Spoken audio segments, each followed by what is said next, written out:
in mind. Unfortunately, to your claim, results show that the greatest Results economical show that system intrinsic is motivation predicts more capitalism creativity that allows and more people to go profit above and than beyond anything and like solve extrinsic every motivation. single issue out there. An entrepreneur who gets up, who says, What was your claim again, mister? I'm going to incentive. The Incentive. entrepreneur What about who incentive? has an incentive to go out there and build their lives, and you put So no I'm saying that monetary this incentive that you're talking about, Yeah. what predicts the best incentive, the best strive, and the best So creativity what do you think about has Elon been proven Musk? by What do you think psychology. about Elon Musk? Can we respond to my claim? This is about incentive. All right, though. awesome. So you're arguing that incentive is intrinsic and tied to extrinsic motivation. What we find is that the best incentive comes from intrinsic motivation. So a person that's passionate about solving an issue is going to build something bigger than somebody else that's not. Yeah, so someone who has a true passion for this. Yeah, so Exactly. So profit motivation is not the thing that's driving innovation, right? Of course it is. Psychology. Of course So it is. psychology proves that that's not the case. There's not, that profit's not the reason that we have the greatest inventions that we do today. I don't know if I disagree with the fact that there's a passion behind it. Are you saying people with passion, even if there wasn't the incentive to make as much money as they would make, people would still That's pursue exactly it what, even with or without money? That's what psychology Well, says. your claims are wrong because whoever your psychology professor is, if you look at data and you find out how America, that's only been around for 249 years, schooled all the other countries that have been around for hundreds, if not thousands of years more, they did better than others because the incentive because they accumulated was free market profit, capitalism. right, to 1% of the population and continue to produce on that not basis. Necessarily. Right? We have this. Okay, it's so not necessarily. Do we want to respond because you can say that you've been interrupting the entire time? So if you're saying about the 1% are the problem and they're the only ones that make money, that's a lot of people make money.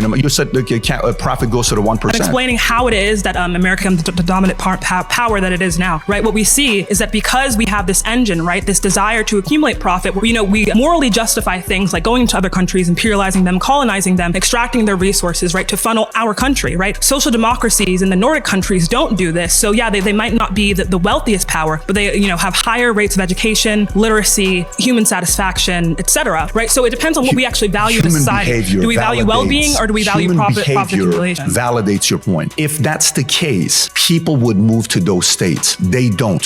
When you judge a great restaurant by the amount of people that come in, you can say the food sucks here. Yeah, you can say the service sucks here. There were millions of people that lived in Germany. But everybody's lined up to want to come here. They're not lined up to go into those countries. They're just used by professors as theories. There were millions of people that also lived in Germany in the 1920s. I lived in Germany before as well for 2 years.